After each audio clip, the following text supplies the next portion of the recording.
Boa noite, pessoal. Então, bem-vindos a esse nosso debatendo aí o primeiro do ano, dia 23 de fevereiro. Então, hoje a gente vai falar um pouquinho sobre a relação custo-benefício das precauções de contato. E para compor aí a nossa mesa, então, estou eu,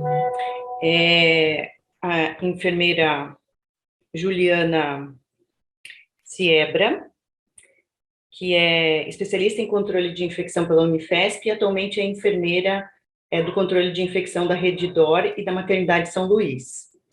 Também a enfermeira Fabiana Vasques, que é especialista em controle de infecção e trabalha no Hospital 9 de Julho, no controle de infecção. Dr. Felipe Piastrelli, que é nosso palestrante de hoje, que é médico infectologista e do controle de infecção do Hospital Alemão Oswaldo Cruz. E todos, então, são aí membros da diretoria atual da APECI.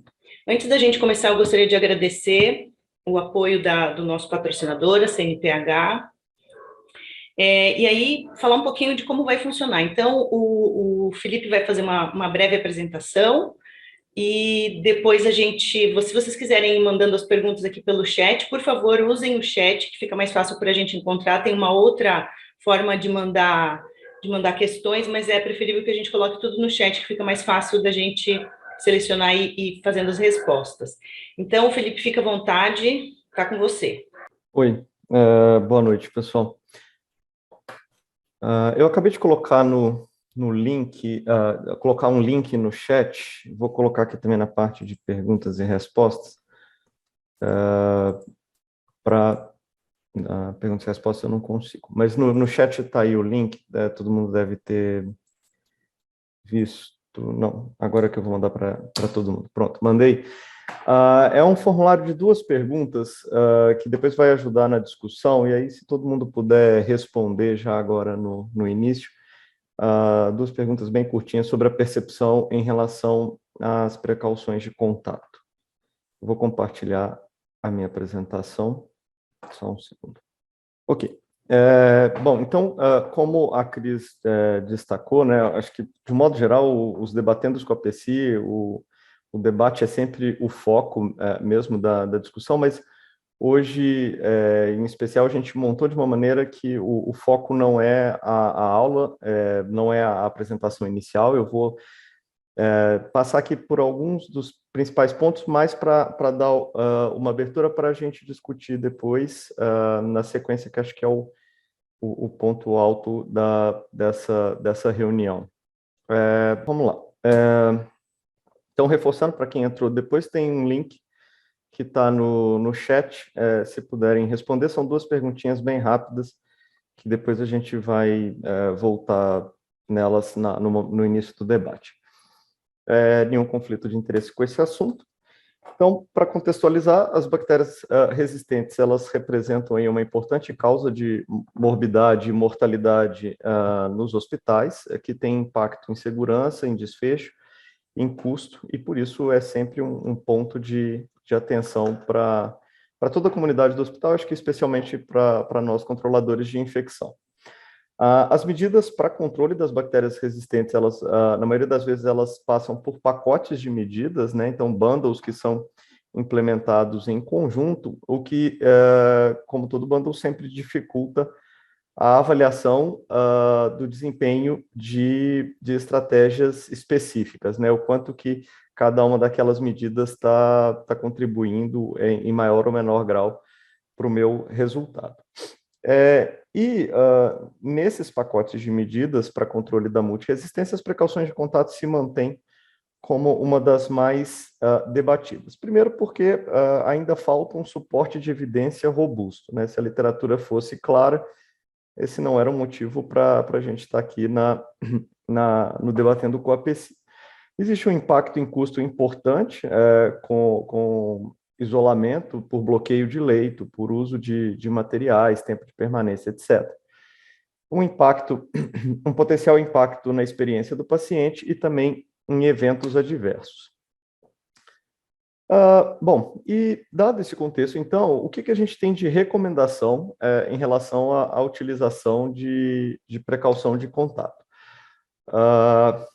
O guia do CDC de 2007 é a última versão, embora tenha sido atualizado várias vezes, e a atualização mais recente de 2019 é a recomendação americana principal em relação às precauções de contato. E eles definem lá que o objetivo principal é prevenir a transmissão de agentes infecciosos, acho que isso é muito claro para todo mundo, preferencialmente utilizar um quarto único, e os profissionais de saúde devem usar avental e luvas para todas as interações com o paciente e áreas potencialmente contaminadas da área do paciente. Acho que esse é um ponto importante também, depois para a gente detalhar no debate, porque isso aqui também tem divergência.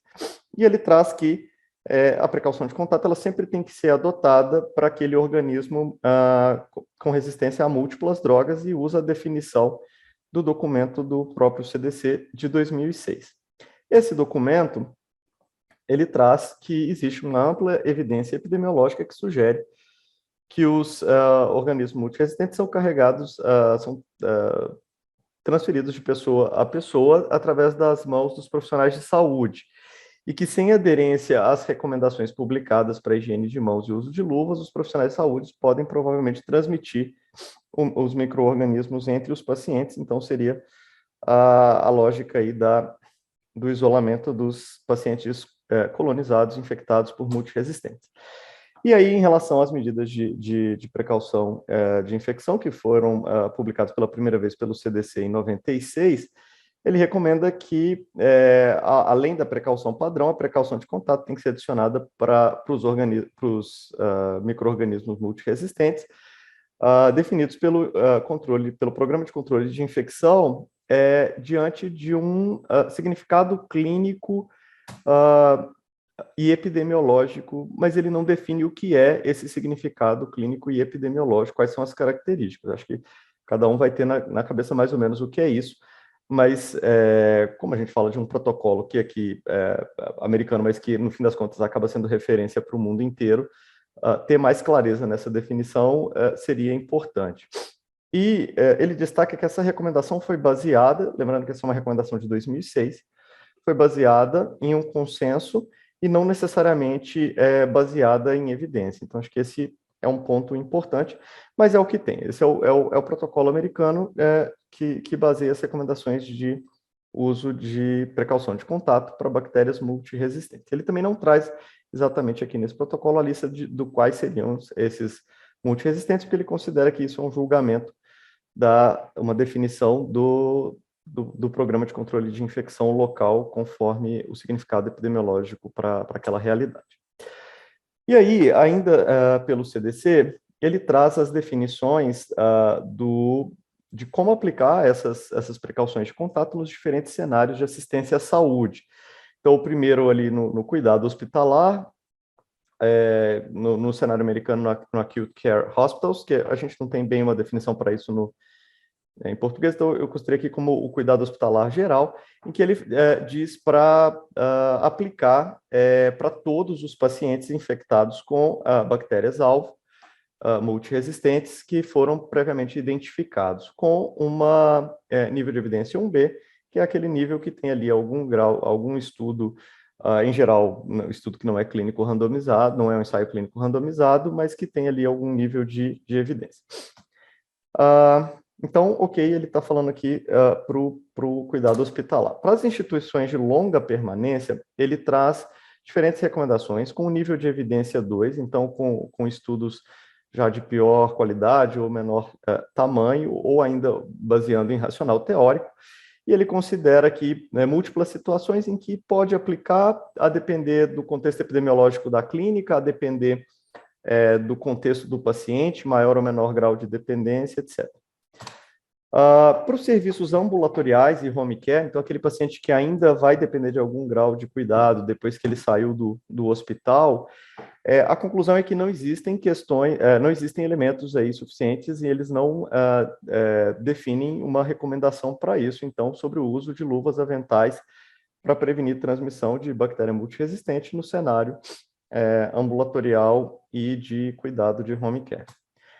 E na hemodiálise, que talvez seja aí o outro ponto importante do cuidado extra-hospitalar, ele manda seguir as recomendações da transmissão, desse desse documento.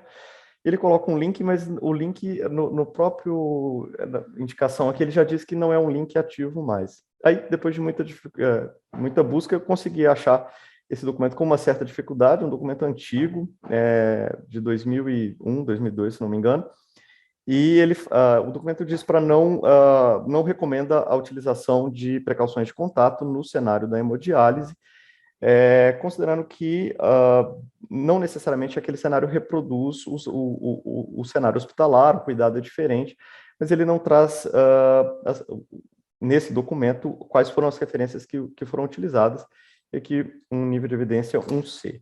Então, em resumo, para o cuidado dentro do que o CDC está propondo, nesse link que fica dentro da própria página do CDC, no cuidado agudo em hospitais, sempre utiliza a precaução de contato para o paciente com bactéria multiresistente, com nível de evidência 1B. Para instituições de longa permanência, usa a precaução de contato conforme o contexto do paciente, com nível de evidência 2. Para o paciente ambulatorial e home care, não existem elementos que permitam fazer uma recomendação. E na hemodiálise, ele não deixa claro exatamente o que ele quer propor de recomendação, e não tem uma referência boa dentro do documento disponível. Então, assim, se a evidência de usar a precaução de contato ela não convence, o que a gente tem de evidência para não usar a precaução de contato? Porque também não vamos tirar porque não tem evidência para usar. Então, a gente também tem que provar que não existe benefício na não utilização, né? Quando a gente procura pelo termo de descontinuar a precaução de contato no PubMed, a gente vê que a maior parte das publicações elas acontecem nessa última década. Existe uma explosão de publicação aqui, mas procurando esse termo assim genericamente, entra muito dado sobre descontinuidade de precaução de Covid aqui, por isso que tem o aumento da publicação. Mas quando a gente olha antes de 2020, a gente vê que nos últimos 5, 6 anos a gente tem um aumento significativo, considerável dessas publicações sobre suspensão de precaução de contato, e aqui utilizando a ideia de suspensão, assim, de deixar de isolar os pacientes com determinadas bactérias e não tirar o isolamento do paciente que eu previamente isolei, por exemplo, por um MRSA, e aí completou um determinado número de dias. Não é disso que a gente está falando. Bom, e aí a gente, então, com esse aumento do número de publicações, a gente já começa a ter, inclusive, algumas meta-análises para avaliar a evidência o benefício ou não da descontinuidade das precauções de contato. Para a gente abrir aqui e mostrar para essa discussão, eu trouxe essa, que é uma do Alexandre Marra, de 2017, que ele fala da descontinuidade das precauções em organismos multiresistentes, que depois foi atualizado em 2021, com acréscimo de mais alguns artigos, pelo Robert Kleiman, e aí focando principalmente no MRSA e no VRE. E essa meta-análise incluiu 17 estudos, a maior parte deles quase experimentais, naquele modelo de antes e depois, e desses 17 estudos, 11 descontinuaram o isolamento em todo o hospital, 3 eram específicos da UTI, e os demais eram unidades específicas, como trauma, oncohematologia, e o desfecho de todos eles era infecção por MRSA e ou VRE após a descontinuidade do isolamento. E, dentre esses estudos, 15 avaliaram para MRSA, 11 para VRE, e desse universo, 9 descontinuava para os dois, né, o MRSA e VRI. E na meta-análise, olhando para o efeito, para a conclusão, para o desfecho, que era aumento da presença de infecção por MRSA ou VRE, o que ele observou é que não houve impacto com significância estatística na infecção por MRSA, e para o VRE não houve impacto negativo, ou seja, aumento das infecções, e talvez até aqui uma redução do número de infecções por VRE após a retirada do isolamento por VRE. E a conclusão desse estudo é que, então, ele não observou evidência de impacto negativo na infecção por MRSA e por VRE, mas ele destaca como ponto de limitação uma meta-análise que foi baseada em estudos de moderada qualidade, né? A maior parte deles estudos de antes e depois, que estão sujeitos a muitos vieses pela própria metodologia, mas que é também, por outro lado, a maior parte das evidências disponíveis que a gente tem na literatura. Então, para MRSA e VRE, o que a gente tem são já aí algumas meta-análises mostrando ausência de impacto negativo, ausência de aumento na taxa de infecções por MRSA e VRE após a suspensão desses isolamentos. Para ISBL, não tem meta-análise que avalie especificamente o grupo da ISBL, alguns estudos também nesse modelo de antes e depois, mas são poucos. E esse aqui do Thompson, ele avalia a descontinuidade do isolamento para ISBL, que não impactou em aumento na incidência de infecção. E ele observa que no período pós-suspensão ainda de segmento, 378 pacientes que teriam critério para colocar em isolamento deixaram de ser isolados. Ele não observou diferença entre as espécies, entre E. coli e Kleb pneumoniae, pensando nas duas como as principais, epidemiologicamente mais importantes aí, ISBL. E ele não fez nenhuma outra mudança no hospital, nenhuma mudança de rotina das demais medidas de controle de multi-R, e também não mudou o isolamento de nenhuma outra bactéria.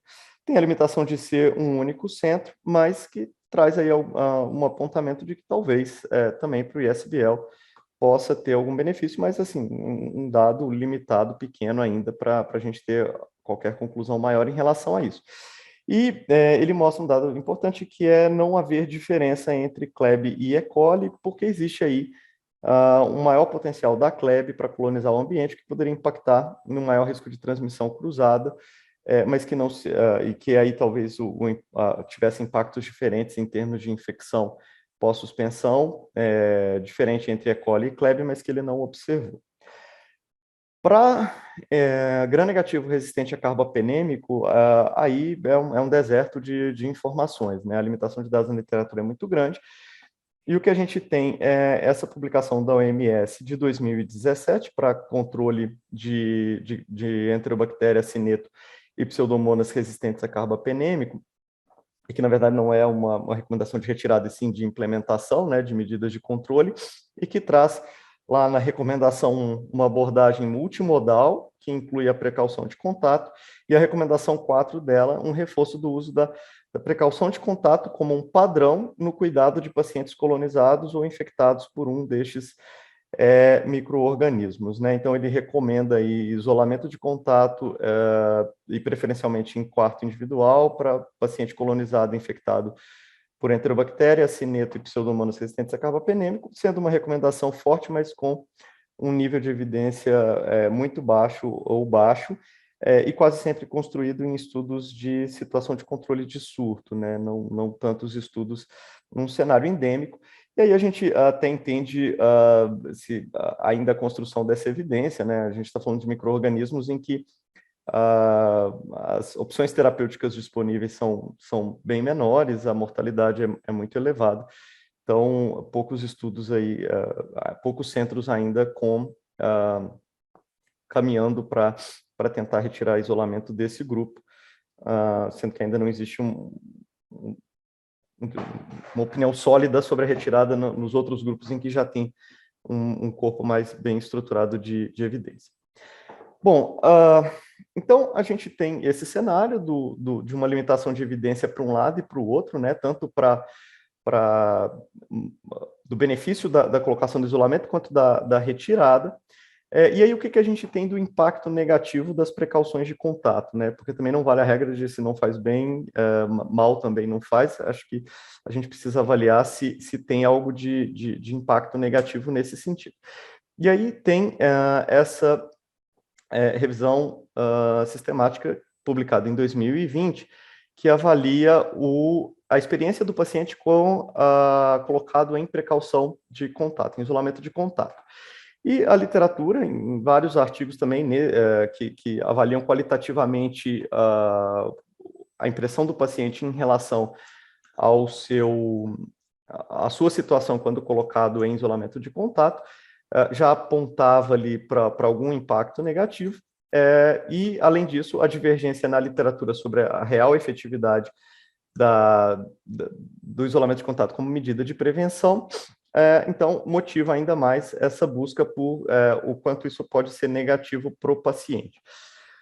Uma grande limitação da maior parte dos trabalhos é a ausência de ajuste de risco nos estudos, então ele avalia se tem um impacto negativo, mas ele não estratifica os pacientes por comorbidade, por doença de base, por tempo de internação, porque tudo isso pode ter também um efeito negativo por si só na experiência do paciente a colonização pelo multi-R ser só mais um fator dentro de todo o cenário e não o aspecto principal de um cenário negativo. Mas, ainda assim, ponderado isso, o objetivo da revisão era avaliar um possível efeito negativo, então, da precaução do contato da experiência do paciente. Ele incluiu 15 estudos na revisão sistemática e 6 na meta-análise. Os 6 estudos da meta-análise utilizaram uma ferramenta padronizada no sistema americano para avaliar a satisfação do paciente, que inclui comunicação com os profissionais, a visão de respeito do paciente, como o paciente enxerga se o profissional de saúde está tratando ele ou não com respeito, a assistência durante a internação e a alta, a limpeza do ambiente e a possibilidade do paciente recomendar ao hospital, que seria mais ou menos semelhante ao nosso NPS aqui, pelo menos esse último item. E aí ele fez uma meta-análise para cada um dos elementos avaliados por esse questionário. Está cortado aqui a figura, mas tudo que está à esquerda é o paciente enxergando de uma maneira negativa respondendo de uma maneira negativa ao questionário. Então, o primeiro item é se o médico trata ele com cortesia e respeito. Os pacientes em isolamento tendem a enxergar com significância estatística que ele é tratado com menos cortesia e menos respeito. A conclusão é essa, né? Os médicos explicam as coisas, os pacientes em isolamento de contato enxergam que a explicação não é tão boa assim, comparado com o paciente que não está em isolamento. A mesma coisa, a gente vê diferença com significância estatística para a enfermeira, tratando com cortesia e respeito e nas explicações, os pacientes em isolamento com uma visão mais pessimista em relação a isso, receber atenção após apertar o botão para a chamada da equipe, também um efeito mais negativo no paciente em isolamento. Observar que o quarto dele está mais quieto à noite, que talvez fosse um dos poucos benefícios de estar em isolamento. Não existe benefício positivo nesse sentido, né? Então é indiferente. E a percepção do quarto está mais limpo também é mais negativo no paciente que está em isolamento, né? Então, ainda a ideia de que esse quarto, o paciente está isolado, talvez tenha mais atenção em relação à limpeza do ambiente, pelo menos nessa revisão não encontrou. Então, a conclusão desse estudo é que a precaução de contato afeta negativamente a experiência do paciente, e mas a principal limitação do estudo é a ausência de ajuste nas publicações. Então, tem uma certa limitação também essa informação por conta da qualidade dos estudos que constituíram essa revisão.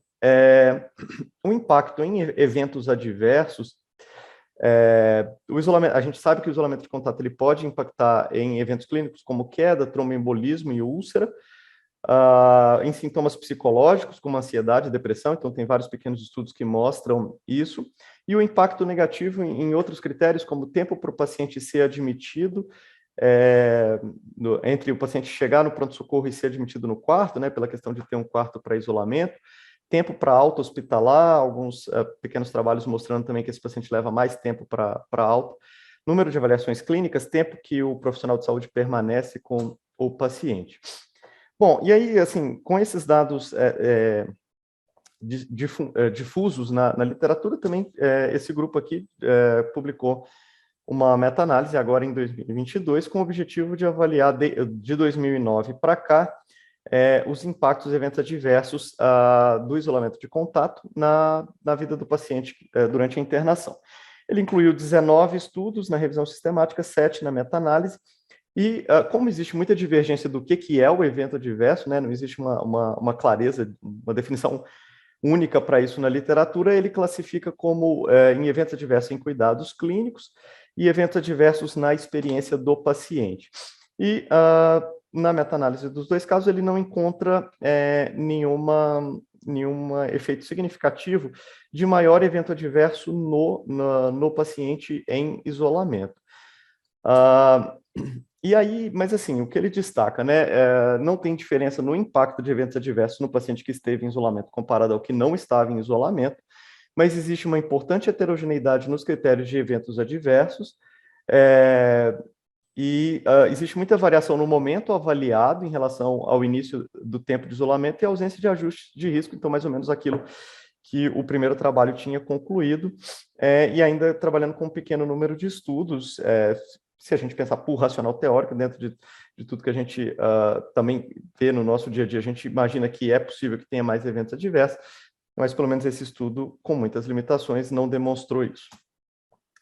Outros efeitos que são importantes da gente pensar,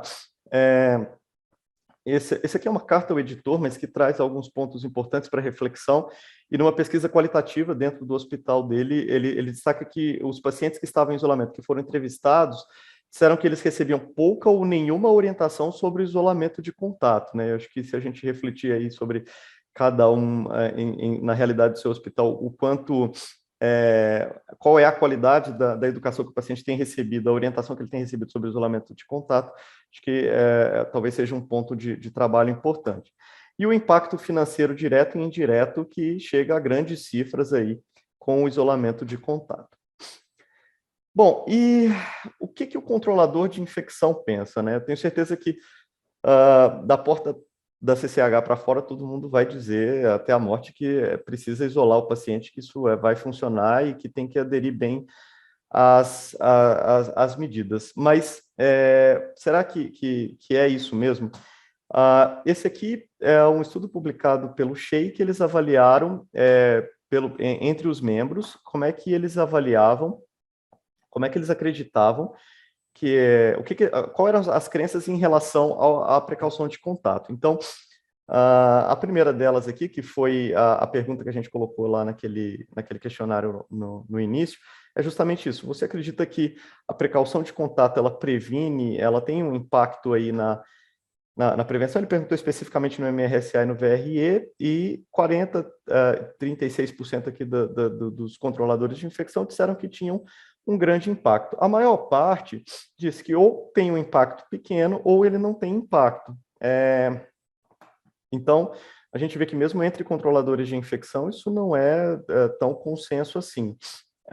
Quando ele avalia outros profissionais que não necessariamente os controladores de infecção, a maior parte não gosta, e para surpresa geral, os médicos são os que gostam menos. E aí ele mostra outras opções que as pessoas gostariam de tentar, como... Não, aí era o próximo gráfico que eu vou mostrar, que outras alternativas que as pessoas pensam.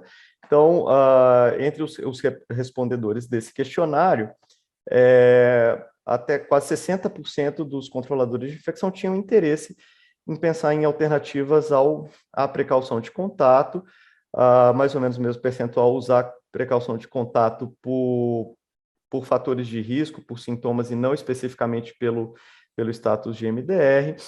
Não gostariam de usar para VRE quase 50% e para MRSA próximo de 40%. E aqui são respondedores muito do cenário americano.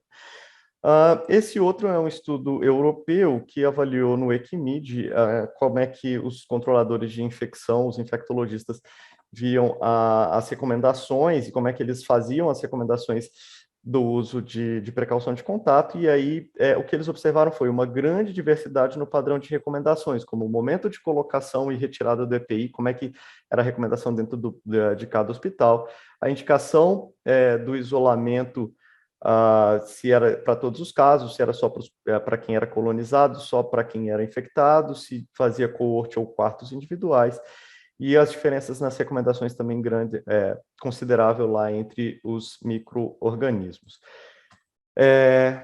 Bom, e aí, acho que agora, existem alguns slides de conclusão, mas que a ideia agora seria a gente passar aqui para a discussão, né? Algumas pessoas entraram depois, então a gente vinha destacando que o objetivo principal hoje aqui não era a apresentação em si, mas o debate. Então, acho que a ideia agora é a gente passar para o debate. O objetivo era uma apresentação curta, eu até estourei um pouco o tempo, mas vamos focar aqui na discussão. Eu vou pegar aqui a resposta do questionário que todo mundo fez, e enquanto eu faço isso, se a Daiane, Fabiana, Cris, Juliana já quiserem abrir a tela para a gente começar a conversar. Bom, primeiro eu queria agradecer o Felipe, acho que a apresentação foi excelente, assim, é um resumo, né, a ideia é, como você falou, não era aprofundar a aula, mas sim abrir, colocar o que a gente tem disponível aí para a gente ter uma boa discussão. Queria agradecer também a Fabiana, a Daiane e a Juliana por fazerem parte aí do nosso debate, e dizer, gente, que acho que a gente não falou isso no começo, mas que a gente não está aqui fazendo campanha contra as precauções de contato. Acho que a ideia é a gente fazer uma reflexão sobre como é que a gente trata disso e o que a gente está pesando no momento que a gente coloca um paciente em precauções de contato, né? Eu estava até falando com o Felipe essa semana que, assim, às vezes, me parece que as precauções, né, colocar o paciente em precaução é uma medida de conforto para o controlador de infecção, porque a gente coloca o paciente em precaução e fala, bom, minha parte está feita, agora é a equipe assistencial que precisa manter as precauções para que não haja disseminação de patógenos dentro do hospital, né? E eu acho que a gente precisa, talvez, pensar um pouquinho de uma forma mais ampla, né, nos impactos positivos e negativos, né? Então, a ideia é a gente discutir um pouquinho isso. Então, vai lá, Felipe, comenta aí as respostas. Tá dando para ver a tela, né? Então, a gente teve 47 respostas. A primeira pergunta era: você considera que a precaução de contato tem impacto positivo no controle de micro-organismos resistentes? Eram 3 opções: sim, grande impacto, sim, com um impacto pequeno, e não, acredito que outras estratégias podem ser mais eficientes. 48% disse que é pequeno impacto, 46% grande impacto, e 2 respostas disseram que não e que acreditam que outras estratégias podem ser mais eficientes. E você observa, a segunda pergunta era: você observa ou acredita que a precaução de contato pode produzir efeitos negativos para o paciente em isolamento? 83% acha que sim, 17% entendeu que não. Assim, a gente fez a pergunta de uma maneira mais genérica, né? E eu acho que quando a gente pensa principalmente nos carbapenem resistente, acho que todo mundo vai ter ainda um pouco de medo de pensar em retirar. Então, isso talvez influencie um pouco a resposta. A pergunta lá naquele artigo lá do Shea era especificamente MRSA e VRE, talvez estratificado até mude um pouco esse cenário, mas de qualquer maneira, até me surpreendeu, não imaginei que fosse ser meio a meio aqui essa percepção. Meninas, Fabi, Daiane, vocês fiquem à vontade. Boa noite, pessoal. Boa noite a todos. Obrigada, Felipe, pela brilhante discussão, né, por trazer alguns highlights aí para que nós levemos para o dia a dia, né? Conforme a Cris disse, nós não estamos fazendo uma campanha contra. Eu acho que a gente precisa basear as nossas decisões em cima dos nossos próprios resultados, né? Não é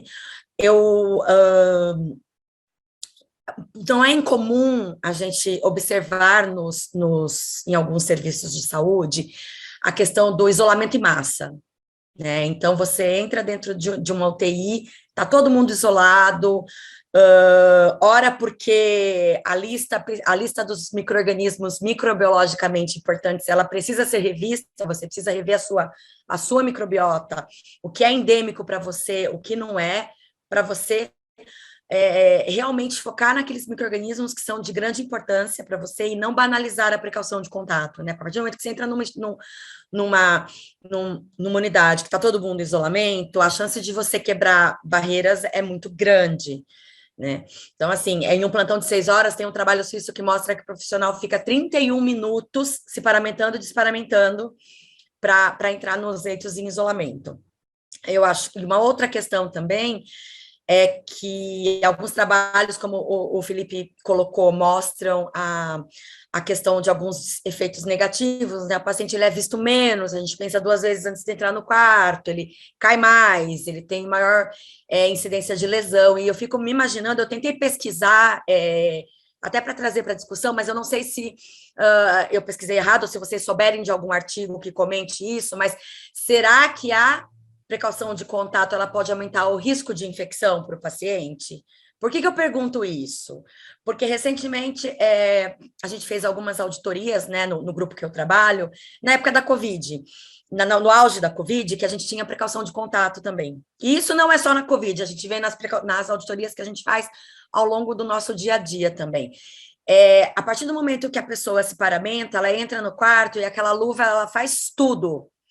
Ela limpa a bancada, ela vai para a bomba de difusão, ela posiciona o paciente, ela faz o medicamento e ela manipula o catéter, né? Então, assim, quer dizer, você preparar o medicamento na beira do leito com luva, o uso da luva para preparo de medicamento é totalmente contraindicado, porque você perde a destreza, você pode contaminar na hora de pôr a seringa na agulha e tudo mais. E a gente já faz isso dentro do isolamento, para aqueles que fazem dentro do leito, com a luva.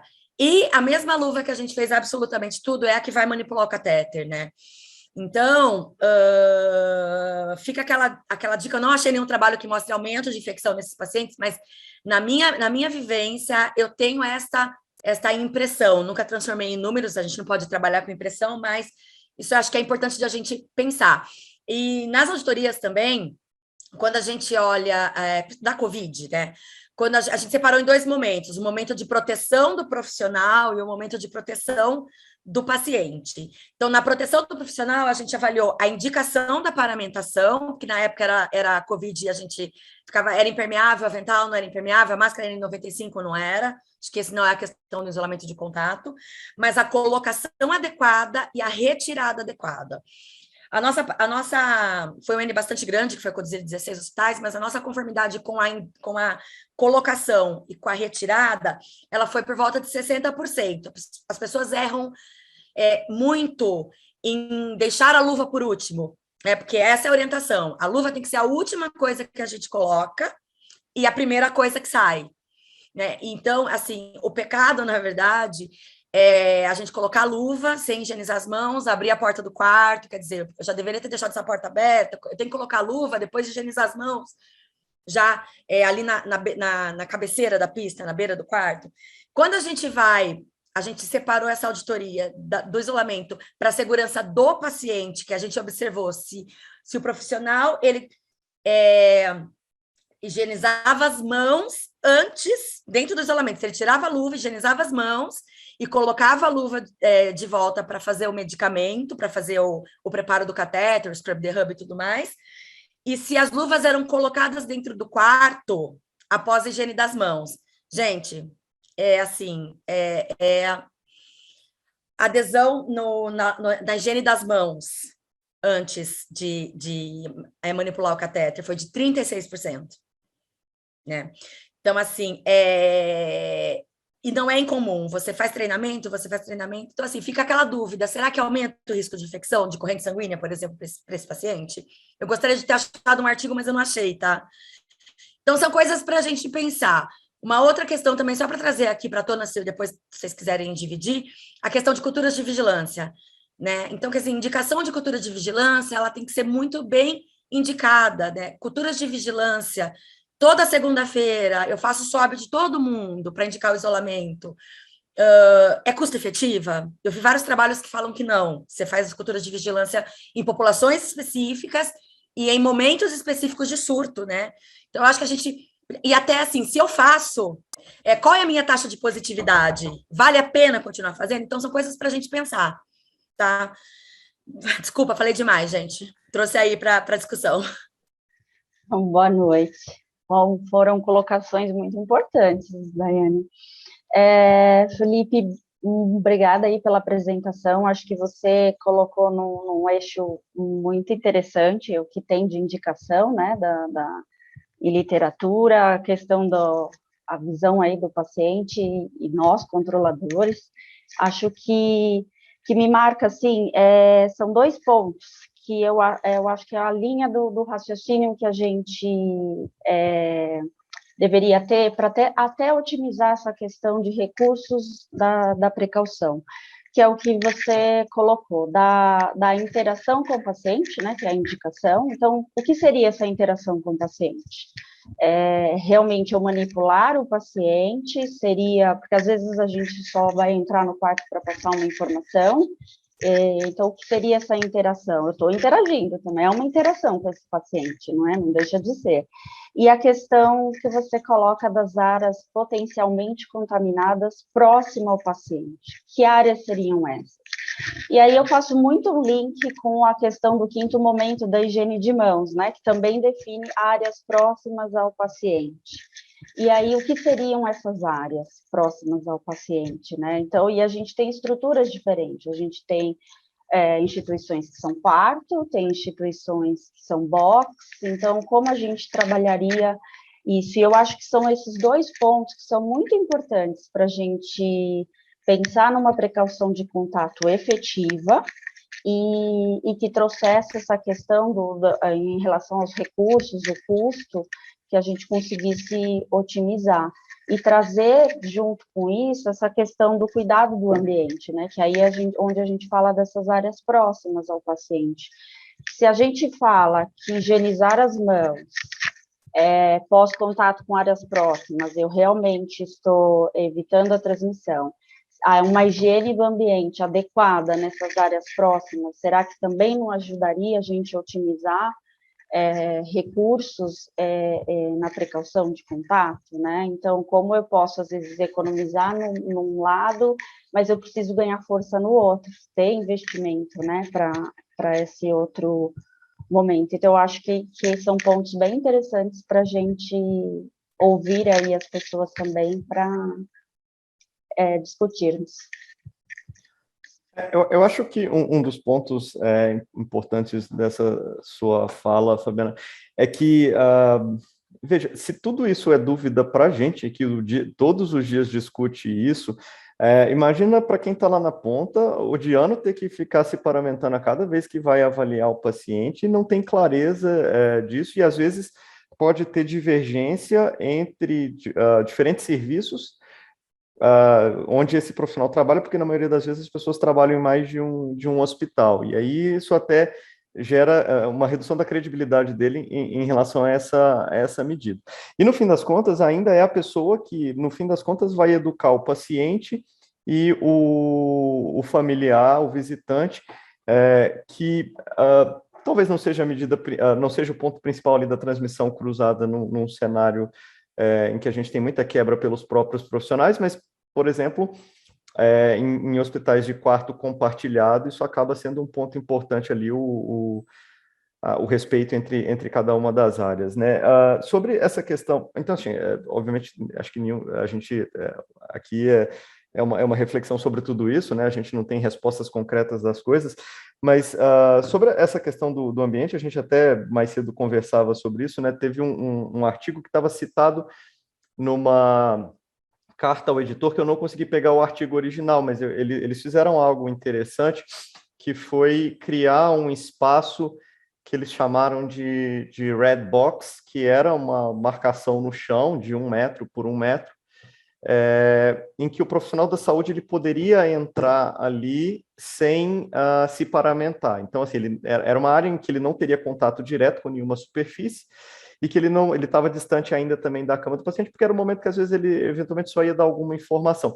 E eles observaram um aumento da adesão ao uso correto do EPI no momento em que havia contato, por adotar isso, porque ele abriu uma oportunidade para a pessoa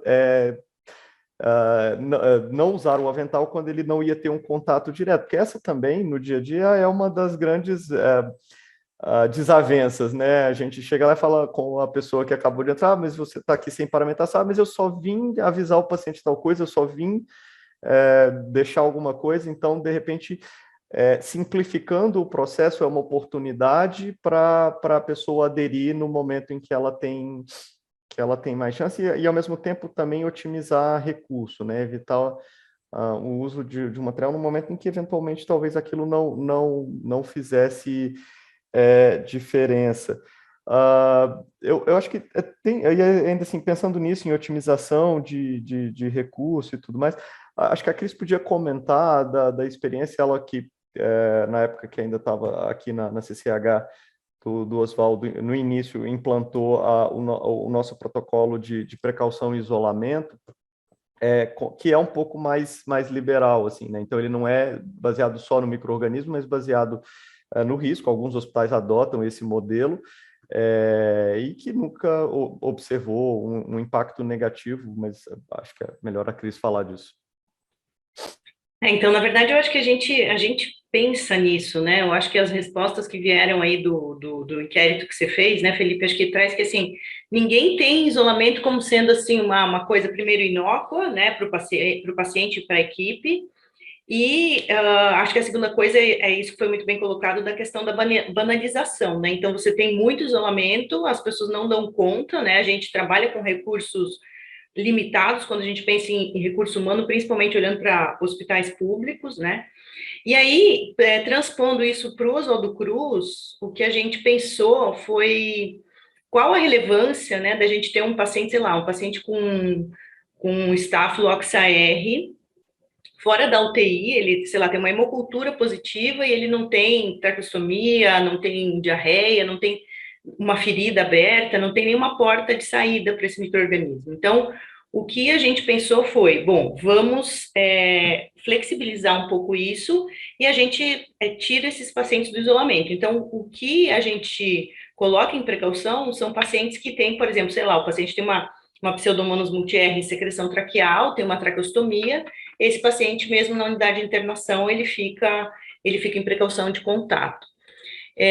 Eu queria só comentar aqui duas coisas, eu dei uma olhada no que tinha de publicações recentes, né, e eu acho que assim, bom, agora eu estou do outro lado, né, eu não deixei de ser controladora de infecção, meu coração bate pelo controle de infecção, mas eu acho que a gente acaba tendo uma visão um pouco mais ampla, né, do todo. E aí eu fui procurar um pouco nessa linha do que o Felipe colocou, da questão do aumento de custos, né, e eu encontrei um estudo, é um estudo pequeno, assim, que eu acho que a gente precisa olhar com ressalva, mas eu acho que nos dá uma ideia do impacto nos custos da assistência, né? Se a gente utiliza precauções de contato de forma indiscriminada, né? Então, foi um estudo realizado na Suíça, então eles trabalharam com um hospital de 800 leitos, terciário, eles randomizaram 10 pacientes em precauções de contato, e aí eles trabalharam com custos relacionados a EPI utilizados, limpeza e desinfecção do ambiente e carga de trabalho, né? Trabalharam, então, com custos que eles julgaram ser custos diretos relacionados às precauções de contato. Isso fora da UTI, né? Então, quer dizer que na UTI talvez a gente tenha um custo um pouquinho maior. E os pacientes, então, eram pacientes ou portadores de Clostridium ou de bactérias produtoras de beta-lactamase. E eles chegaram à conclusão de que as precauções de contato agregavam $173,20 por dia para cada paciente. Então, assim, é uma coisa para a gente pensar no montante de pacientes, de quantos dias a gente deixa esses pacientes em precaução de contato. E aí, indo mais longe um pouquinho, eu encontrei um trabalho publicado no ano de 2020, que saiu no JAMA. É um trabalho americano que trabalhou com um modelo matemático, então um modelo que simula ações e interações entre as pessoas, e aí o foco deles foi infecção por Clostridium, e eles compararam, então, assim, trabalharam com pacientes profissionais de saúde, aí médicos e enfermeiros, e visitantes, e simularam, então, estimaram qual que seria a chance de contato direto entre esses indivíduos, né, e o risco, então, para transmissão de Clostridium. E aí trabalharam também com essa coisa que você colocou, Felipe, dos pacotes de medidas, né? Normalmente o isolamento a gente acaba colocando um monte de medidas e a gente não sabe o que efetivamente funcionou, né? E, assim, eu achei bastante interessante que eles encontraram, então, assim, que medidas simples, né? Então, eles trabalharam com limpeza terminal e diária, utilizando um desinfetante esporicida, Higiene de mãos, então, estímulo para higiene de mãos para profissionais, ou aumento da adesão, né? Profissionais e pacientes, e redução de transferência de leitos, né? Porque às vezes a gente acaba mudando por um motivo administrativo, muda o paciente de leito, muda de unidade de internação, né? E eles chegaram à conclusão de que só a limpeza diária com esporicida trouxe uma redução de custo aí de $358 mil em um ano e uma redução de 25,9 infecções. Então, assim, por Clostridium, né? Eles estudaram outros aspectos, mas eu acho que o relevante para a gente discutir é isso, né? E aí a conclusão deles é que talvez a gente, não no caso do Clostridium, né? Eu trouxe esse de Clostridium, mas que a gente precisa talvez focar em ações que são mais simples, menos custosas do ponto de vista econômico e menos impactantes para o paciente, né? Então, um outro estudo encontrou que, por exemplo, higiene de mãos, quando a gente pensa em paciente em precaução de contato, para cada dólar gasto no incremento da higiene de mãos, a gente tem uma redução de 32, um retorno de $32,73, aí pensando nas repercussões, outros isolamentos e infecção. Então, acho que para a gente colocar isso também na conta aí. Boa noite. Obrigada, doutor Felipe, obrigada, meninas. Eu compartilho das mesmas angústias que vocês. Queria fazer uma colocação em relação ao que a Daiane falou, das culturas de vigilância, né? Eu acho que todos os profissionais que estão aqui assistindo a gente têm um aperto em falar sobre cultura de vigilância. Acho que ninguém se arrisca, na verdade, a falar sobre isso, mas é uma angústia, sim.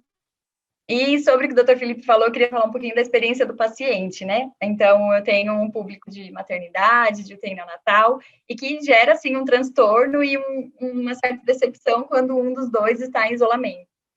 Como a gente está falando basicamente de isolamento de contato, existe um impacto que é imensurável para a mãe, para o bebê, uso de EPIs, e isso a gente consegue perceber isso quando a gente tem esses retornos, né, de HFOCOS, de NBS, porque precisou isolar.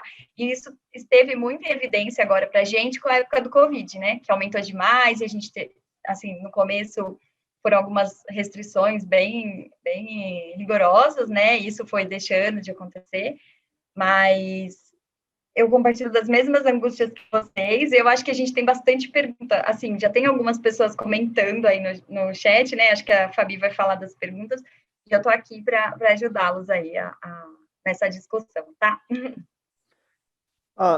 Aproveitando essa questão do SWAB de vigilância, eu até queria voltar para falar de uma experiência que a gente teve num hospital público estadual que eu trabalhava, e que a gente tinha, num determinado momento, a gente implementou o SWAB de vigilância semanal na UTI neonatal, num surto de ISBL, e o SWAB semanal, ele permaneceu, e eu acho que um pouco por isso, assim, do que a Cris falou, né? No fim das contas, acaba virando uma medida de conforto.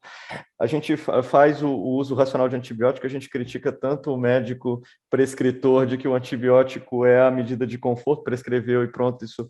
Agora, eu fiz a minha parte e, às vezes, a gente, controlador de infecção, faz isso realmente com a precaução de contato. E, bom, a gente tinha o SWAB de vigilância semanal na UTI, mas a situação já estava completamente controlada. Aquilo tinha um impacto financeiro considerável, principalmente na nossa realidade de hospital público. E, bom, a gente foi olhar a positividade, era baixíssima. Eu não lembro mais os valores, eu não estou mais no hospital, não tenho esses dados aqui em mãos, mas a gente tinha uma positividade baixíssima, e aí depois de muita negociação com a equipe da ANEEL, a gente tirou o SWAB de vigilância, não tiramos o isolamento, mas tiramos o SWAB de vigilância semanal, e aquilo não teve nenhum impacto em termos de aumento de infecção, pelo contrário, a gente estava num cenário de melhoria das infecções por ISBL. Então, acho que realmente um dos pontos, eu sou muito entusiasta de reavaliação dos critérios de isolamento, de retirada, e acho que, mas obviamente a gente tem que sempre contextualizar dentro do cenário. Então, acho que realmente olhar qual é a realidade da instituição é um ponto importante. E aí, nesse mesmo serviço, a gente retirou o isolamento no paciente adulto do VRE, e que era uma preocupação, o impacto em infecção, mas a gente tinha uma taxa baixa de VRE, nós tiramos vigilância ativa e tiramos o isolamento de contato e não houve, um ano pós-segmento, não houve nenhum impacto. A incidência de VRE como causa de IRAS no ano seguinte à retirada foi exatamente igual a dos 2 anos anteriores, mas também dentro do cenário daquela instituição, e assim, com um impacto significativo, calculando só o custo de material, de isolamento dia, custo de avental. Então, acho que essas são questões para considerar. E eu queria voltar, acho que a gente precisa passar também para a discussão de todos os questionamentos que chegaram no chat, mas a Daiane colocou a questão aumento da taxa de infecção, e eu também não achei, eu procurei também a questão da adesão de luva, desculpa, adesão ao uso a higienização das mãos quando o paciente está em precaução de contato. Eu só achei um artigo antigo do início dos anos 2000 que mostrava não existir diferença entre os pacientes em isolamento e nos não isolados em termos de adesão à higiene de mãos. Mas a gente tem aqui no Oswaldo uma experiência na mensuração da higiene de mãos que a gente observa uma menor taxa de adesão à higiene de mãos no paciente em precaução de contato, e a nossa principal hipótese para isso é justamente o uso da luva, né? Essa questão de não do profissional não trocar a luva, e aí essa questão da discussão da precaução, ela tem sempre muitas cartas ao editor, e aí que elas ajudam, embora o nível de evidência seja não serve para muita coisa, mas ela ajuda a gente a pensar e refletir sobre o assunto. E tinha uma muito interessante que era justamente sobre isso, que o autor colocava a questão de como o uso de luvas ele é mal planejado, porque os profissionais normalmente da assistência eles não têm essa clareza de que aquele momento que, se ele tivesse sem luva, ele deveria higienizar as mãos, então ele precisa trocar a luva. Ele não tem essa associação. Na maior parte das vezes, a luva não está dentro do quarto, então isso dificulta também esse processo, e ele levantava essa questão de que aquilo poderia impactar a infecção, mas ele também não trazia nenhum dado concreto disso.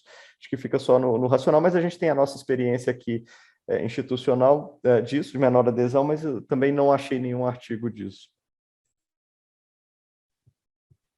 Bom, não sei se alguém mais da mesa tem algum outro comentário, senão a gente pode partir para as perguntas. Eu acho que tem várias perguntas bem interessantes, está todo mundo... Na verdade, eu acho que o que traz aqui é que as angústias são as mesmas, né? E as certezas são poucas quando a gente pensa em precaução de contato.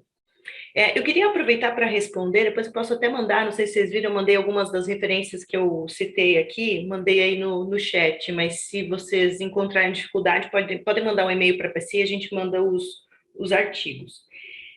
Alguém está perguntando aqui, depois a gente segue para a ordem, é só porque está aqui na minha tela, quanto que a gente... Qual que seria assim, o gasto, né, a quantidade de luvas e aventais por paciente em isolamento de contato. E aí tem uma revisão que traz aí uma média de 4,35 entradas por hora no quarto do paciente. Então, considerando todos os profissionais que prestam assistência, né? Então, seria aí nas 24 horas, isso é uma média, né? Mas aí a gente multiplica, acho que pelo menos é um norte, né? Aliás, esse artigo tá bem interessante, acho que traz vários highlights aí quando a gente presta atenção em outros aspectos.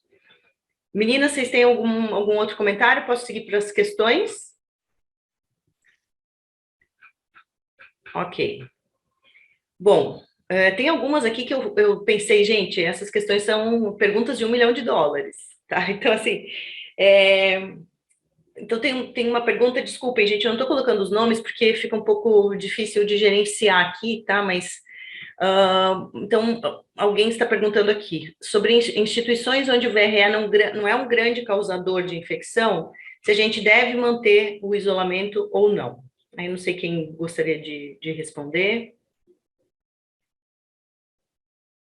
Felipe, que talvez fez uma revisão mais aprofundada disso. Não, veja, acho que não tem uma resposta para isso, né? Essa é sempre um bom caminho para a gente escapar de uma pergunta difícil. Não tenho dado muito claro disso na literatura, porque mesmo esses trabalhos que mostram essa questão do VRE e do MRSA como ausência de impacto, ele destaca que é muito importante você considerar o seu próprio contexto. Tem um artigo de retirada de isolamento de VRE numa unidade oncohematológica que ele fala que ele, assim, além de retirar, eles fizeram uma análise, assim, eles já tinham um histórico, na verdade, de algumas amostras do VRE avaliando a clonalidade. Eles tinham um perfil policlonal, então que sugeria muito mais características endógenas do paciente, levando ali a quebra de barreira mucosa, translocação e infecção de corrente sanguínea pelo VRE, do que uma causa de disseminação cruzada. Então, naquele cenário deles, por exemplo, talvez não fizesse realmente muito sentido a manutenção de isolamento quando eles tinham um dado objetivo de que muito provavelmente aquilo ali não era uma transmissão horizontal. Então, acho que tem que muito considerar o cenário do hospital para tomar essa decisão. Como eu disse, no outro hospital, a gente tirou num cenário de baixa incidência, com pouca infecção de corrente sanguínea. A maior parte dos VREs que a gente tinha, quando tinha, era infecção urinária, e a gente tirou o isolamento sem nenhum impacto significativo. Então, acho que tem que muito considerar o contexto, mas quando a gente olha para a evidência que existe disponível, o VRE e o MRSA, é onde a gente pode ter algum pouco mais de conforto nessa manobra, né? E aí eu acho que a pergunta subsequente vai mais ou menos nessa linha, eu acho que e aí vocês podem discordar ou concordar comigo, que é, no caso de reinternações, né, quanto tempo depois da alta do paciente com multiresistente a gente deve manter as precauções? Aí a gente tem um mar, né, de sugestões. Acho que depende muito do micro-organismo, mas eu, assim, na minha opinião, o que a gente tem de publicações não tem uma coisa, a gente não consegue bater o martelo nesse tempo aí, não sei se...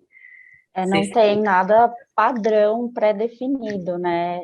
O CDC, quando fez a revisão, né, da precaução, do guia de precaução de contato, tá, ele colocou até para os grupos de bactérias tempo de colonização do paciente, como você avaliar para descolonizar, e para cada grupo de micro-organismo era um tempo diferente e condutas diferentes, até de coletas de SWAB, né, tipo cultura de vigilância do paciente. Então, acho que fica muito difícil. E aí também tem muito o que o Felipe falou da questão da condição do local onde da sua instituição, né? A condição clínica, acho que desse paciente, a invasão que ele vai estar, aonde foi encontrado o micro-organismo, e a estrutura que você tem também dentro da sua instituição. Então, fica muito difícil mesmo, eu acho, que você determinar uma ação e gerenciar isso. O gerenciamento disso também é bem complexo. E eu acho que ainda nessa linha a gente acaba caindo naquela coisa da banalização, né, do isolamento, porque se a gente não tem um prazo muito bem definido, um tempo, né, a gente acaba colocando muita gente em precauções. Bom, aí tem uma outra pessoa aqui que comenta um outro aspecto que a gente não colocou. Ô, Cris, eu acho que a Juliana ia falar alguma coisa. Ju, desculpa, Ju, tá muito baixinho. Não, imagina. Aqui não apareceu também para mim. Ô, Cris, só complementando um pouquinho o que a Fabi falou e até você, o hospital, ele tem que ter uma estrutura também para saber quando esse paciente volta, né? Porque às vezes o paciente, a gente descobre que ele é uma reinternação com multi-R quando ele já do PS foi para UTI, foi para o centro cirúrgico. Então, assim, quando a gente coloca essas medidas, é igual a Fabi falou, né? A gente tem que ter, assim, uma forma de gerenciá-las, né? Porque às vezes a gente descobre que é o paciente realmente, que é um micro-organismo importante, que deveria estar isolado desde a internação, e o hospital não gerenciou isso. Então, acho que essa informação também tem que ser muito explícita, assim, né? ferramenta de sistema, de comunicação, enfim. Só para complementar aí, que eu também compartilho dessa ideia, assim. Obrigada, Ju. Ó, se eu tiver, eu não estou vendo aqui, eventualmente posso falar em cima de vocês, por favor, insistam, tá? Porque eu estou vendo a outra tela aqui. Bom, então, estava falando que tem uma pessoa que está participando aqui do nosso debatendo, e ele coloca uma questão que a gente não citou, mas eu acho que, assim, também é um aspecto a ser considerado, né? Que a gente tem um impacto com relação a geração de resíduo, né? Então, assim, o volume de resíduos gerados e tudo isso, né? Que eu acho que é importante a gente considerar, sim. Bom, uma outra questão é se nas precauções de contato a gente deve descartar o avental a cada contato com o paciente ou a gente pode reutilizar esse avental se a gente for ter contato com o mesmo paciente. Ô, Cris, eu acho que aí a gente entra não só na questão de... até a gente faz um paralelo, é aquilo, não só na questão do mesmo paciente, tinha uma outra questão que falava de deixar no turno, né, o avental no turno de trabalho, porque a indicação não é só toda vez que for entrar no quarto, às vezes é entre procedimentos, dependendo do que você for fazer no paciente, né? Até mesmo a questão da luva, que a gente, colocou luva e usa para tudo, e às vezes você precisa fazer a troca, procedimentos diferentes, às vezes. Então, assim, essa minha opinião é que eu tenho que descartar, assim, eu não deveria reutilizar esse avental. Que eu acho que a chance da gente se contaminar é muito grande, não é muito difícil você tirar, desculpa o telefone, o avental e depois você conseguir colocar sem se contaminar. Eu Pode falar, Dai. eu compartilho da mesma posição, né? Eu tenho a experiência com o descartável, que a gente descarta cada procedimento, e já tive experiência também em relação ao de tecido, em um serviço público, mas que a gente descartava, mandava para a lavanderia a cada uso. Eu acho que isso fica mais, assim, proeminente quando a gente pensa realmente em instituição pública com recurso limitado, né? Hoje em dia, eu acho que a gente tem uma situação... Eu trabalhei em hospital público há 20 anos atrás, na assistência, e a gente tinha uma realidade de que a gente usava avental de tecido e a gente não tinha avental para fazer essa troca, né? Hoje, felizmente, eu acho que a gente tem... Eu não vou dizer que o custo é baixo, né? Porque, por exemplo, na minha UTI, a gente tem um custo razoável pensando só em avental, né? Bem considerável mesmo. Mas eu também não vejo muito a possibilidade da gente deixar um avental lá e reutilizar. Acho que o risco realmente é grande.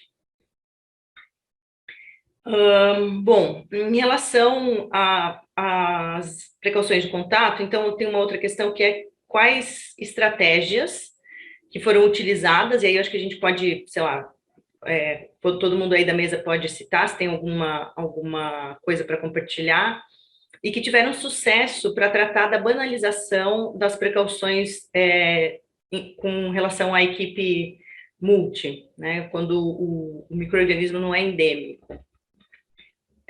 Na verdade, assim, eu acho que talvez no Oswaldo Cruz, a ideia que a gente teve de implantar lá, assim, trabalhar com pacientes que têm uma porta de saída, enfim, acho que dá uma visão para o profissional que está na assistência de que, opa, se o paciente tem uma pseudomonas multi-R na secreção traqueal, ele está tracostomizado, é importante que eu tome cuidado com isso, né? Acho que essa talvez seja um exemplo aí, eu não sei se Felipe, a Fabi, Ju, Dai. Isso. Tá ouvindo, né, agora? Tá? Não, a gente tem um protocolo, né, que a gente chama de bloqueio de entrada, que é reconhecer os potenciais pacientes com colonização, que vem da comunidade, ou internação recente. E a gente tinha um grande número de pacientes isolados, pacientes que eram nossos e voltavam, e a gente fez também uma revisão desses critérios para os nossos pacientes, já que a gente já conhece o nosso perfil, e a gente, a gente reconheceu que a gente tinha que dar um passo à frente, assim, revisar mesmo, revisitar esses micro-organismos que a gente já conhecia, e ver se realmente o paciente que esteve com a gente, quando ele volta, ele realmente tem que ficar em isolamento, já que ele foi nosso e estava na comunidade. E a gente teve uma experiência boa em relação a isso, diminuir mesmo os isolamentos de contato nas unidades, e quando diminui, eu sou da opinião de que melhora a prática, né? Então, com menos isolamento, a prática ficou melhor, assim, né? Então, a gente avalia um caso. E eu tenho também sempre o exemplo da maternidade, né? Que os casos que a gente aplica no hospital nem sempre se aplicam à maternidade. E que são públicos diferentes, e que às vezes estão numa situação no hospital diferente. Então, a equipe acaba não banalizando, porque fala, é um bebê que tem um UTR, é uma mãe que tem um UTR, então eles acabam ficando mais apreensivos em relação a isso, né? Essa é a minha experiência.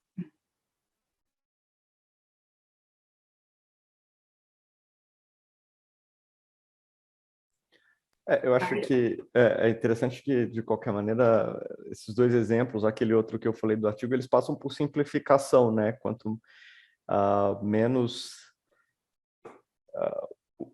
isolamento universal a gente tiver, entre aspas, aí, maior a chance da pessoa aderir, né? Senão fica... Acho que a banalização vem um pouco disso. Então, quanto mais simplificado, mais racional tiver essa estratégia de isolamento, maior a chance dessa adesão. E assim, e aí assim, não é um relato de sucesso nisso, mas que talvez caiba, eu não pesquisei exatamente isso nessa revisão, mas estratégias que envolvam o paciente, né? Assim como a gente tem as estratégias que envolvem o paciente na melhoria de adesão e higiene de mãos, de repente pode ser um caminho também para ajudar nesse sentido, né? Felipe, eu concordo com isso. Eu tive experiência de adesão e higiene de mãos envolvendo o paciente, onde o paciente criava uma frase que falava sobre a higiene de mãos, então às vezes vinham umas frases bem interessantes pedindo para você não esquecer de higienizar as mãos, e isso ficava bem na entrada do quarto do paciente. Então, teve um resultado muito positivo, onde até o paciente relatava que às vezes a pessoa entrava assim, aí via a frase e ficava com o olhinho procurando onde estava o dispensador de álcool gel, enfim. Eu acho que isso ajuda bastante, ter sinalização, né, uma sinalização que as pessoas possam ver, de fato, e eu acho que a gente dá a devolutiva para a ponta também. Muitas vezes a gente cobra do gestor, né, do responsável daquela área, e quem realmente está ali no dia a dia manipulando o paciente não tem muita informação do resultado da unidade dele. Então, quantos pacientes que se colonizaram ou se infectaram, que tem uma bactéria multiresistente naquele setor. Eu acho que a gente dar essa devolutiva e até as estratégias que adotou de redução de algumas intervenções com o paciente para diminuir o isolamento, trazer isso para a ponta mesmo. Eu acho que é uma forma que a gente pode conseguir uma maior adesão. Eu acho que indo nessa linha aí também tem um outro comentário aqui falando sobre as precauções padrão, né? Que eu acho que é uma coisa que eu acredito muito, e muitas vezes quando eu dei treinamento de precauções e isolamentos, eu falava que talvez se a gente tivesse uma adesão adequada, se a gente tivesse uma outra visão, né, sobre a importância das precauções padrão, a gente teria muito menos motivo para colocar paciente em precaução de contato, né? E acho que as coisas fluiriam de uma forma mais simples, né? Eu acho que seria uma maneira de simplificar. Eu acho que um outro aspecto, e aí vale para precaução de contato e todas as outras, eu acho que é isso que o Felipe falou, né? Simplificar. As pessoas têm que ter, quando a gente complica muito, né? Tem que ser uma coisa que seja meio medular, assim, que o profissional enxergue aquele paciente, ele já identifique que tem um risco ali, que ele precisa fazer isolamento, ou na facilidade de retirar o paciente também de precauções, né? E aí eu tô falando precauções de um modo geral, não só precaução de contato. Acho que é bem importante a gente fazer uma análise no que a gente, nas nossas diretrizes internas, o que a gente está recomendando e como é que as pessoas enxergam isso, né? Porque a gente, talvez para a gente fique claro, né? Mas para quem está lá na ponta, muitas vezes é complicado. Deixa eu falar também eu lembrei de uma experiência que a gente teve aqui no Osvaldo, na época da segunda onda, e que também até acho que responde um pouquinho uma outra pergunta que teve ali sobre o UTI salão. A gente tem uma das nossas UTIs é salão, e ela, bom, virou uma unidade dedicada para Covid lá por volta de abril, maio do ano passado, e a gente passava visita multi para discussão dos casos na UTI, e aí era um momento que a equipe estava fazendo os cuidados, assim, por volta de 9 horas da manhã, e aí a gente vendo quebras de barreiras o tempo todo. Teve um dia que eu vi naquela loucura do Covid, uma técnica que começou a fazer destro, assim, de uns 3 ou 4 pacientes em sequência, sem trocar luva, avental, sem trocar nada. E naquele momento a gente teve um surto de acineto na unidade. Bom, foram adotadas várias estratégias para contenção do surto, mas uma das coisas que funcionou foi a demarcação do piso, que tem também alguns dados disso na literatura, né? Mas a demarcação do piso com uma fita colorida que criava a área do paciente, né? Então, de uma maneira visual para o colaborador, dizendo que, olha, daqui para lá você precisa se desparamentar e reparamentar. E a gente, depois disso, observou uma melhora de adesão nessa medida pelo menos de troca da paramentação e da adesão à higiene de mãos, nesse sentido dentro da UTI salão. E aí pensa, bom, isso foi num cenário de surto, num cenário de sobrecarga extrema de trabalho dos profissionais da assistência, mas mesmo fora do cenário de surto, existem dados disso na literatura para UTI salão, em UTI neonatal, UTI adulto, como uma estratégia para melhorar a adesão à paramentação, né? A adesão à paramentação e a higiene de mãos na hora que troca de área de paciente.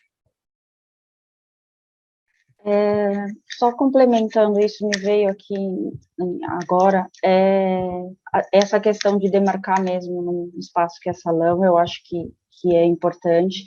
Tem aquela questão, às vezes, de ter muito material, o meu acabou, do paciente aqui do lado, eu vou ali e pego, então acho que ter esse recurso de você otimizar a quantidade mínima, né, que você precisa para aquele turno de material, para evitar que isso aconteça, a questão de você repor o material antes do término do seu plantão, que estiver faltando para você entregar, até mesmo a disponibilidade do EPI, né, porque às vezes você está lá na passagem de plantão, outros profissionais às vezes precisam ir lá cuidar do paciente, aí não tem o avental, por exemplo, disponível, uma luva, é fato que o atendimento vai ser feito sem a paramentação, aí você já teve uma quebra. Então, às vezes, não é nem o otimizar, enfim, não ter o recurso também é um modo de aumentar a transmissão. E aí eu sei que tem umas perguntas, hein, falo da rotatividade de leitos de um paciente de longa permanência, né, que a gente coloca que a importância do ambiente aí nessa questão da transmissão de um micro-organismo multiresistente. Eu agrego a isso não só da questão da limpeza terminal desse leito, mas a concorrente, aquele paciente que às vezes está muito tempo internado, traz muita coisa, então às vezes dentro do quarto tem muita coisa já do paciente, são realidades diferentes, às vezes quando é um paciente com mais recurso, tem até o notebook dele, enfim, e aí a concorrente, o pessoal da limpeza, quando entra, eles não limpam todas as superfícies que deveriam limpar, se tiver algum pertence desse paciente. Então, até porque é no escopo deles, né, não mexer nos pertences do paciente. E em relação à terminal, a gente faz giro de leito, sim, de paciente quando está muito tempo internado, é independente do isolamento, de estar ou não em isolamento, e a gente instituiu essa questão da concorrente, a gente fez uma concorrente diferenciada uma vez por semana, na qual a gente pedia para o paciente juntar os seus pertences. Então, tinha o dia certo que esse paciente tinha que juntar os seus pertences para a equipe da limpeza, no momento da concorrente, ela poder fazer uma limpeza um pouquinho melhor ali dentro. E isso há um impacto até, né, na questão de manter, assim, talvez o ambiente um pouco mais limpo. Claro, a gente não mediu isso, fazendo análise microbiológica, se o quarto ficava menos ou mais contaminado, mas eu acredito que isso a gente traz um pouquinho mais de segurança quando a gente tem essa questão de uma limpeza mais adequada no ambiente. Então, Ju, eu ia responder essa pergunta também. Eu acho que, assim, são coisas que a gente não tem a fórmula certa, né? Então, Fabi, o que eu penso? Eu acho que, assim, a gente no Brasil trabalha muito com essa coisa de área crítica, semicrítica, não crítica, né? Eu acho que, assim, a questão da terminal, ela faz diferença, mas eu acho que isso que você colocou é muito importante, né? Até onde a gente está conseguindo fazer uma concorrente adequada, né? Porque não adianta eu fazer rodízio de leito e eu não ter atenção para as áreas de toque mais frequentes, né? Então, para a área próxima ao paciente, e aí eu acho que a gente entra numa outra celeuma, que é a discussão do papel do profissional de saúde que está assistindo esse paciente, porque, por exemplo, o equipamento, a equipe da limpeza não vai limpar, né? Então, acho que é um trabalho de formiguinha, e eu acho que a gente tem que ter um olhar aí, talvez assim, eu diria que a gente tem esses tempos colocados, mas talvez a gente precise ver o que é possível a gente fazer e dar atenção para essas outras questões, né, que talvez até sejam um pouco mais fáceis de responder, né, de resolver quando a gente pensa num hospital público, por exemplo, onde eu tenho dificuldade para ter vaga em UTI, por exemplo, né, às vezes, mesmo, nem posso falar, porque eu não trabalho em hospital público, mas a nossa UTI vive cheia, então é bem difícil fazer essa rotatividade, né. Não sei se vocês têm mais algum comentário, senão a gente pode passar para a próxima. É isso, eu só complemento, se eu não faz o giro de leito, melhora a sua concorrente, você vai estar ganhando com isso, e acho que é bem válido também. Aí, uma outra PCR semanal em situações específicas. Fazer vigilância por PCR nos auxiliou no custo salvo, mas passamos a identificar muitos micro-organismos resistentes quando comparado à cultura de vigilância. Não sei se vocês querem comentar alguma coisa. A Dai, que falou um pouquinho sobre as culturas de vigilância de rotina.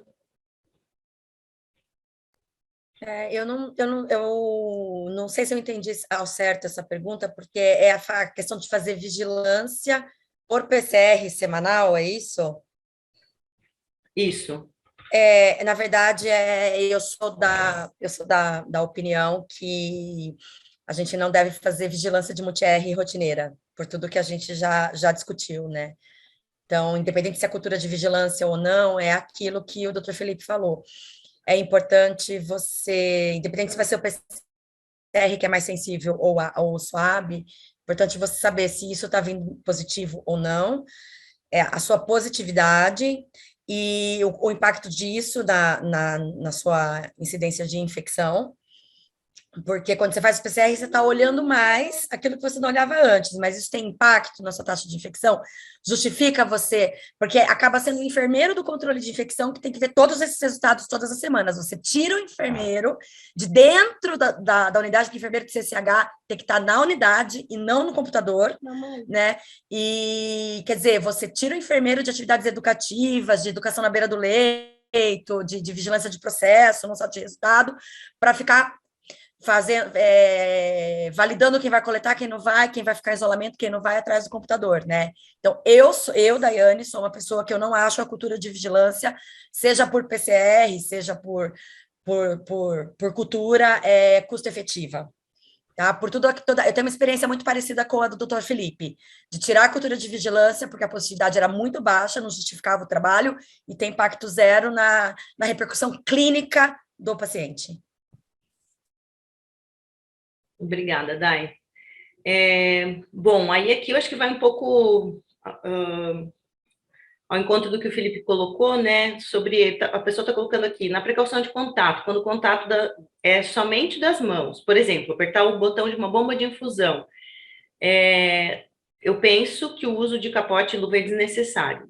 Poderiam falar um pouco sobre o uso de luvas e capotes em contato com superfícies próximas ao paciente?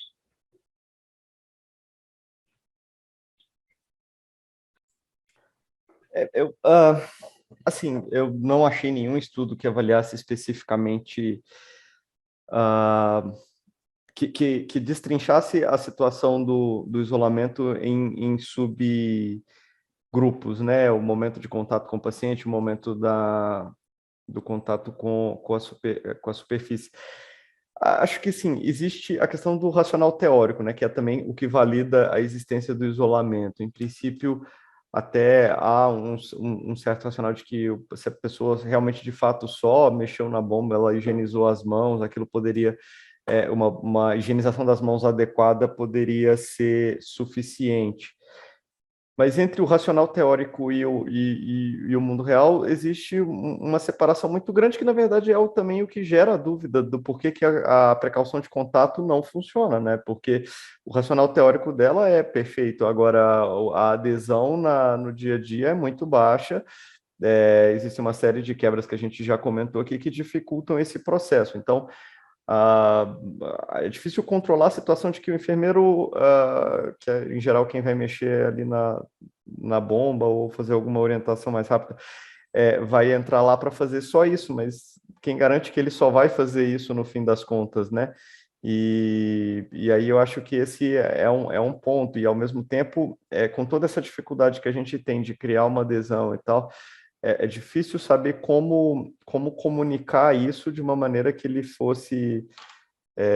se por um lado a gente estava defendendo a simplificação, eu acho que essa simplificação ela pode ser difícil, assim, eu não consigo imaginar uma maneira muito simples de conseguir adotar essa estratégia.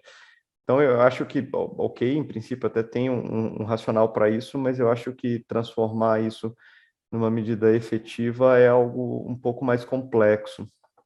Eu não tenho, assim, nos hospitais que eu já trabalhei, públicos, privados, e aqui no Osvaldo, a gente mantém a recomendação de que qualquer entrada no quarto, ainda que seja só para mexer no dispositivo, é para utilizar, desde que o paciente esteja em isolamento, é para usar a paramentação, né? E eu acho que, assim, talvez a gente pudesse até colocar em pauta a discussão sobre o uso do avental, né? Que eu acho que daí é aquilo que você colocou, né? Do estudo que fez lá um quadradinho para você entrar, não colocar o avental para falar com o paciente. Agora, para tocar equipamento, a gente já viu que, assim, equipamentos são muito contaminados, né? Então, assim, eu acho que tirar o uso de luvas, não sei se todo mundo concorda, mas eu acho que é temerário, assim, porque a gente sabe que o micro-organismo que está no paciente está em todas as superfícies ali próximas, né? Então, uma bomba de infusão, ou um monitor, o que quer que seja, né?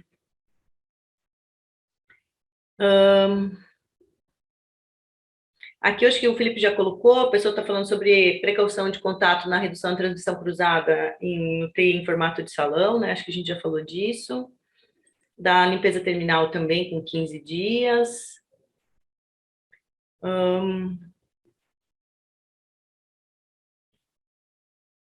E aí tem uma sugestão que eu acho que a gente pode trazer para o próximo debatendo, que foi colocar um profissional que atue em serviço público. Acho que é bem pertinente essa sugestão. A gente vai convidar, podem ficar tranquilos. Na próxima a gente chama alguém de hospital público também. Aí tem uma outra aqui falando sobre estratégias de comunicação de isolamentos do controle de infecção com assistência e vice-versa. Aí, assim, de verdade, eu acho que o céu é o limite. O que a gente puder ter, né? Por exemplo, lá no Oswaldo Cruz, a gente tem uma medida de comunicação e aí eu diria que, não sei se é do controle de infecção só, mas, assim, sobre o isolamento do paciente e ela é voltada tanto para profissionais quanto para visitantes, né? Então, a gente tem uma comunicação que é uma filipeta nas portas, né? E aí vamos também, né, pensar que a gente tem conformações distintas, né? Mas lá funciona muito bem, apesar da gente ter um custo alto com isso, já ter tido iniciativas para a gente retirar, eu acho que é super pertinente manter, que a gente usa fitas adesivas coloridas na porta dos quartos, né? E aí, talvez, sei lá, quem trabalha com UTI salão pudesse usar, estou dando aqui um exemplo, né? Talvez fazer esse isolamento do leito que o Felipe colocou, né, com cores distintas conforme o tipo de precaução que o paciente está submetido, né? Não sei se alguém tem mais alguma sugestão nesse aspecto.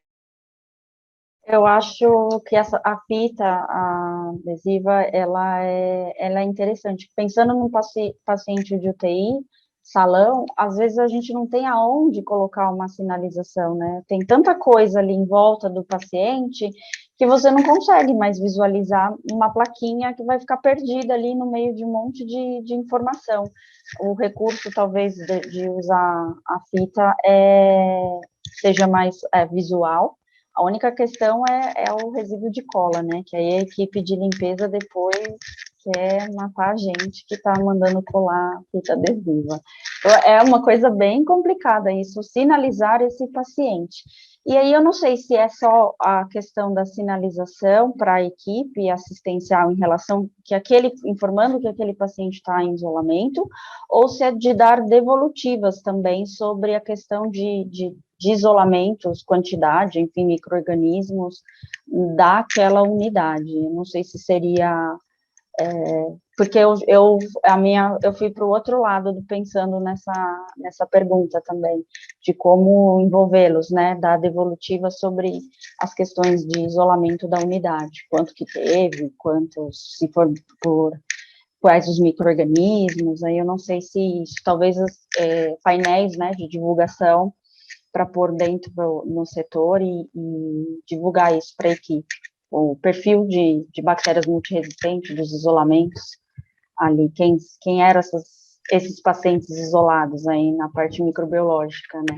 Não sei, seria uma outra forma também de sinalização. Eu pensei por esse lado também. E há vários recursos, você pode sinalizar em relação ao paciente, né? A porta, ou beira-leito, usar filipetas, às vezes, no prontuário, sinalizando que também está em precaução aquele paciente. Acho que são uns recursos importantes. Só queria falar uma experiência que eu tive também em hospital público, né? Em relação a macas de paciente pronto-socorro, a gente colocava aquelas plaquinhas que tem um ganchinho, assim, sabe? Na pontinha, assim. E foi uma estratégia, porque no pronto-socorro os pacientes em maca, né? Você também não sabe ali para encostar naquele leito. Aquelas plaquinhas com ganchinho assim na ponta da maca funciona. E aí, pensando desse outro lado também, Fabi, a comunicação em relação a colocar no isolamento e tirar, né? Também pensando nessa parte de comunicação, a gente faz através dos meios de comunicação mesmo, avisar, colocar no sistema, e existe essa validação da CCH diariamente em relação aos isolamentos que constam na unidade, e qualquer divergência, a gente trata isso de enfermeiro para enfermeiro, ou até a gente vai atrás da equipe médica para discutir essas questões aí. Bom, aqui tem uma outra, só para continuar para responder o final aqui, nessa da identificação dos leitos, que eu acho que a pessoa está perguntando sobre a cor padrão para essa sinalização. A gente usa o padrão que é proposto pela PSI, então tem sim, para cada tipo de precaução, uma corzinha. Acho que vale a pena seguir, né, porque se a gente já tem um padrão, é provável que os outros hospitais, muitos hospitais usem o mesmo padrão, tá? Bom, o Felipe tem alguns slides, assim, infelizmente, a gente sempre fica com aquele gostinho de quero mais, tem questões que a gente não vai conseguir responder por conta do tempo. O Felipe reservou alguns slides de conclusão, então, Felipe, se você quiser apresentar suas conclusões aí, fica à vontade. Vou sim. Vou compartilhar a tela. E só para finalizar, então, que acho que a Patrícia perguntou aqui se o chão é da mesma cor. Sim, aqui no Oswaldo, a fita do chão é da mesma cor. Deixa eu compartilhar aqui só um segundo.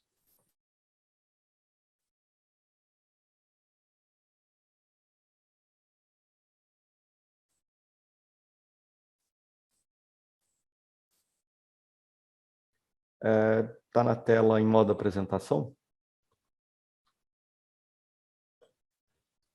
Agora sim, doutor. Tá bom. Então, assim, acho que a primeira conclusão que a gente pode ter depois de toda essa discussão é que um tamanho não serve para todo mundo, né? Um protocolo, ele não vai ser uniforme, não vai ser adequado para todos os cenários, nem para colocação, para o estabelecimento e recomendação de isolamento, nem para retirada. Eu acho que isso aqui tem que ser extremamente individualizado dentro do contexto e do cenário de cada instituição e do que tem de informação dentro do possível ali de dado epidemiológico e microbiológico local. Acho que é importante destacar que a assistência à saúde ela é complexa e variada, né? Tem muitos fatores aqui que são difíceis de mensurar e a medida, o quanto tem de adesão dentro de cada instituição. Isso que eu acabei de falar, os protocolos são importantes, mas eles não se aplicam uniformemente a todos os pacientes e serviços.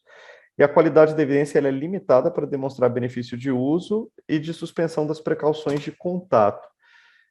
A gente sempre tem que pensar nos potenciais impactos negativos, segurança, qualidade da assistência e dos custos disso. Então, ok, vamos manter o isolamento, mas vamos pensar também o quanto isso impacta e como a gente pode, pelo menos, mitigar esses problemas.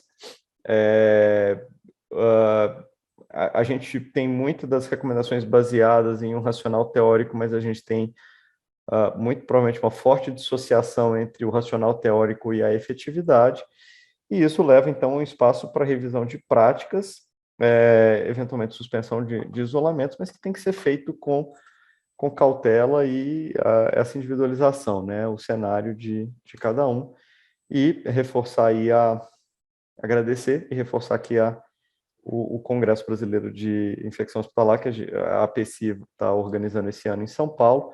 O site já está disponível nesse link e já é possível o envio de trabalhos. Obrigado. Não sei se o pessoal da mesa quer manifestar mais alguma coisa. Fabiana, Daiane, Juliana. Não, gostaria só de agradecer. Acho que foi um debatendo muito interessante. A gente sai com vários questionamentos aí, pensamentos. Isso. Queria agradecer aí a PC por mais esse debatendo e pelo convite aí de estar participando.